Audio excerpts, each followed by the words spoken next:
سلام دوستان، امیرحسین نامآوری هستم، دانشجو رشته کامپیوتر نرم افزار. امروز با شما هستم با ساخت یک پروژه با هوش مصنوعی.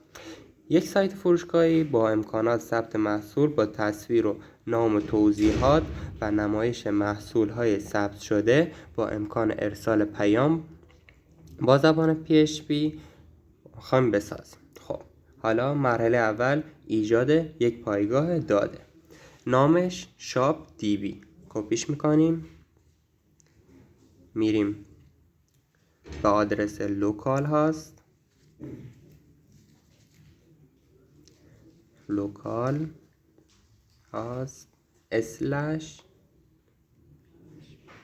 /php my admin. خب اینجا لاگین میکنیم. خب در اینجا نیو میزنیم، نامش انتخاب میکنیم شاپ DB. در اینجا UTF-8 پرشین CI را انتخاب میکنیم که با زبان فارسی مشکلی نداشته باشه. خب از اینجا میایم کداش انتخاب میکنیم، کپی، تو قسمت سلکت پیست میکنیم، گو رو میزنیم. خب همش ثبت شد، جدولمون ساخته شد. خب الان با فایل سایتمون رو بسازیم. به این مسیر میریم، دراو سی، پوشه وم 64، پوشه www. اینجا یه پوشه جدید میسازیم به اسم شاپ. خب و پوشه رو داخل VS کد واز میکنیم. فایل، اوپن، دراو سی، پوشه وم 64، پوشه www داخل شاپ. اینجا سلکت میکنیم. خب اینجا فایل ایندکس PHP رو ایجاد میکنیم، ایندکس PHP، و کداش رو میریم کپی میکنیم، کپی، داخلش قرار میدیم.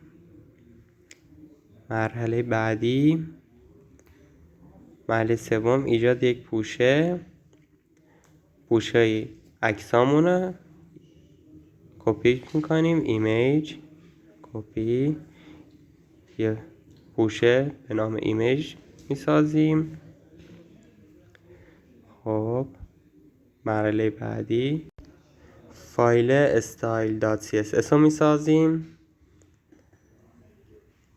اینجا نیو style.css، بعد کداش رو کپی میکنیم، داخلش قرار میدیم.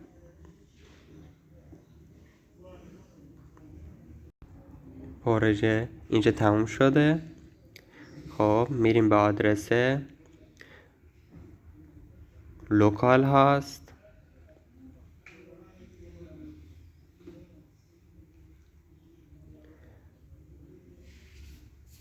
shop.index.php. خب اینجا میبینیم که پروژمون کامل ساخته شده ولی هیچ محصول قرار نگرفته. یه نامی میزنیم داخلش، مثلا کفش، توضیحاتش مثلا رندوم میذاریم، کفش بسکتبال.